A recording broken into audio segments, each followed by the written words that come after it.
భారతదేశాన్ని గత 12 సంవత్సరాలుగా నడిపిస్తున్నటువంటి నరేంద్ర మోడీ వ్యక్తిగత విషయాలకైతే చూస్తున్నాము.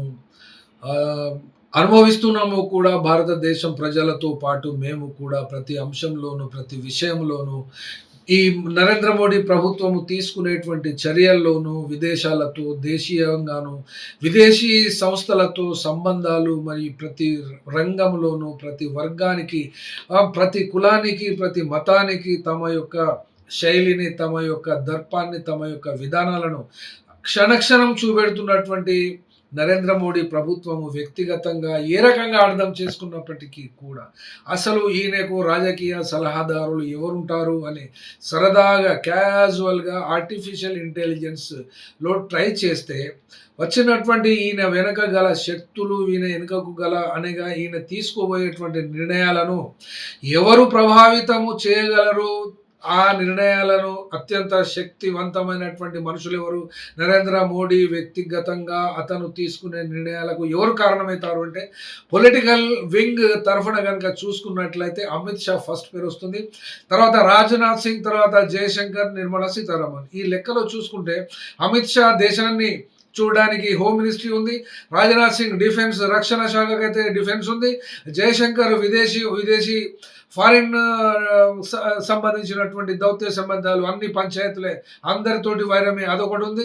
ఎంత పడితే అంత, ఎన్ని రాయితీలు ఏ కార్పొరేట్ సంస్థలకి ఇవ్వాలంటే నిర్మలా సీతారామన్. ఈ ఈ సెట్ వర్క్ ఈ సెటప్ మాత్రం బరాబరే ఉంది. పీఎంఓలో ఎవరున్నారు అని గనుక చూస్తే Ajit Doval national security advisor వస్తున్నాడు.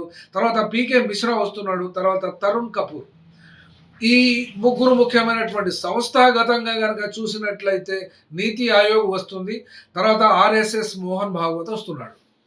ఇది నెట్వర్క్ నరేంద్ర మోడీ తీసుకోబోయేటువంటి నిర్ణయాలపై ప్రభావము చూపేటువంటి వ్యక్తులు, సంస్థలు, మంత్రిత్వాలు, బ్యూరోక్రసీ. తర్వాత పీఎంఓలో ఎవరుంటారు? పీఎంఓ ప్రైమ్ మినిస్టర్ ఆఫీస్, అంటే ఇందులో పడ section officers, Clarks, IAS officers మొత్తం కలిపితే ఒక 300 మంది వరకు ఉంటారు. 300 మందికి కావాల్సినటువంటి సరంజామా, ఎక్విప్మెంట్స్ అన్నీ కూడా ఉంటాయి. ఇందులో పడ ఐఏఎస్ క్యాడర్‌కు చెందినటువంటి వాళ్ళు 15 నుండి 20 మంది ఉంటారు. మిగిలినటువంటి సివిల్ సర్వెంట్స్ అనగా civil services, IAS, IPS, IFS మరియు తర్వాత ఉన్నటువంటి వివిధ రంగాలకు సంబంధించిన వీళ్ళందరూ ఉంటారు. కాబట్టి ఇంత మంది కలిగినటువంటి ఈ యొక్క వ్యవస్థను నరేంద్ర మోడీ మాత్రమే నడుపుతున్నాడా అంటే, కార్పొరేట్ వాళ్ళ తర్వాతనే వీళ్ళందరూ వస్తున్నారని మేము ఖచ్చితంగా నమ్ముతున్నాం.